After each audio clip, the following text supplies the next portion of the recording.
एक पौराणिक कथा के अनुसार चित्रभानु नाम का एक शिकारी था, जिसके ऊपर साहूकार का कुछ कर्ज भी था। ऐसे में साहूकार ने उसे मंदिर में बुलाया और वहीं बंदी बना लिया और कहा कि जब तक मेरा कर्जा नहीं लौटाओगे यहाँ से नहीं जा सकते। शिकारी बड़ा परेशान। उस दिन महाशिवरात्रि भी थी।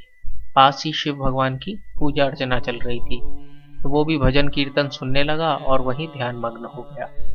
शाम होते होते उस साहूकार ने उसे फिर बुलाया और कहा कि बताओ मेरा कर्जा कब तक लौटाओगे। तो उसने कहा मैं कल जरूर लौटा दूंगा।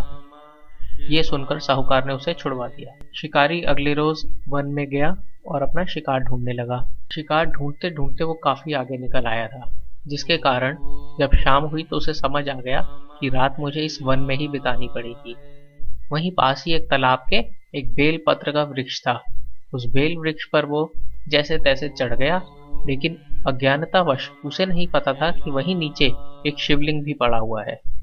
जैसे जैसे वो बेलपत्र वृक्ष पर चढ़ता गया, वहां से कुछ बेल गिर करके भगवान शिवलिंग के ऊपर गिरते चले गए, जिसके पश्चात उसने कुछ टहनियां भी तोड़ी और वो भी भगवान शिवलिंग के ऊपर समर्पित होती चली गई। इसके पश्चात जब वो बैठा हुआ इंतजार कर रहा था तो उसे कुछ नींद आ गई।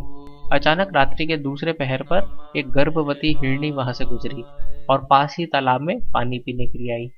जैसे ही उसने तीर कमान निकाला उस हिरनी को मारने के लिए, तो उस गर्भवती हिरनी ने निवेदन किया कि हे शिकारी, मुझे मत मारो, मैं गर्भवती हूँ। यदि तुमने मुझे मार दिया तो एक साथ 2 हत्या का पाप भोगोगे। उस गर्भवती हिरनी ने कहा कि अगर तुमने मुझे छोड़ दिया तो मैं इस बच्चे को जन्म दूंगी, उसके पश्चात जब मैं यहाँ आऊंगी तब तुम मुझे मार देना। शिकारी को उस पर दया आ गई, उसने उसे जाने दिया। कुछ देर और बीती तो एक दूसरी हिरनी वहां से गुजर रही थी। शिकारी ने उस पर भी तीर चलाना चाहा। तभी उस हिरनी ने कहा कि हे शिकारी, मुझे मत मारो, मैं इस वक्त सावन की ऋतु से कामातुर हूँ और अपने पति के वियोग में यहाँ वहाँ भटक रही हूँ। मुझे कृपया करके जाने दो और अपने पति से मिलने दो। शिकारी को उस पर भी दया आ गई। शिकारी ने उसे भी जाने दिया। एक पहर और बीता कि एक और वहां से हिरनी गुजरी। इस बार तो शिकारी ने ठान लिया था कि वह इसे मारकर ही रहे। वह हिरनी अपने कुछ बच्चों के साथ जा रही थी। शिकारी ने उस पर तीर चलाना चाहा तो उस हिरनी ने भी कहा कि हे शिकारी, मुझे मत मारो, मैं अपने पति को ढूंढ रही हूँ। एक बार मैं अपने बच्चों को उस अपने पति के पास छोड़ आऊं, फिर आ जाऊंगी और तुम मुझे मार देना। शिकारी ने कहा अच्छा, तुझे छोड़ दूं?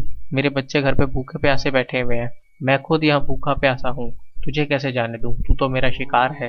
तो उस हिरनी ने कहा कि नहीं शिकारी, मुझे कृपया करके जाने दो, एक बार मैं इन बच्चों को उसके पिता से मिलवा दूं, फिर तुम मुझे मार देना। और साथ ही साथ ये भी तो देखो कि तुम भी अपने बच्चों के लिए ये सब कर रहे हो और मैं भी अपने बच्चों के लिए सब कर रही हूँ, कृपया करके मुझ पर दया करो। शिकारी को फिर से उस पर दया आ गई और उसने उसे भी जाने दिया। अब तो सुबह होने को थी। तभी वहां से एक मृग गुजरा और उसने उस पर तीर कमान साधा और कहा कि अब तो मैं तुझे नहीं छोड़ूंगा, चाहे कुछ भी हो जाए। उस मृग ने कहा कि हे शिकारी, मेरी तीनों पत्नियां यहाँ वहां मेरे तलाश में भटक रही हैं, न जाने वे कहाँ है। यदि तुमने उन्हें छोड़ दिया तो मुझे भी छोड़ दो, और यदि तुमने उन्हें मार दिया है तो अभी इसी वक्त मुझे भी मार दो, क्योंकि उनके वियोग में मैं भी नहीं जी सकता, मैं उनसे मिलना चाहता हूँ।